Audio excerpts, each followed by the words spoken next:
ఆస్తి కావాలంటే నేను చెప్పింది చేయాల్సిందే, అది కూడా ఓన్లీ ఫర్ 30 days. ఈ ఆస్తి మొత్తం ఆర్ఫనేజ్కి రాసిస్తా.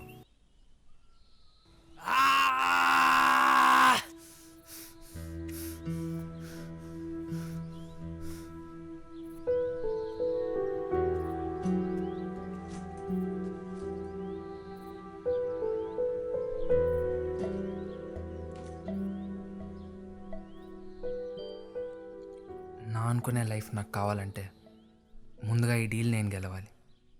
కానీ ఇక్కడ అందరూ నన్ను ద్వేషిస్తున్నారు, అక్కడ ఉన్న మా నాన్నతో కలిపి. ఇక్కడ ఉన్న రెండు దారులు: ఓడిపోయి మా నాన్న మాట వినాలి, లేదా గెలిచి నా లైఫ్ నేను బ్రతకాలి.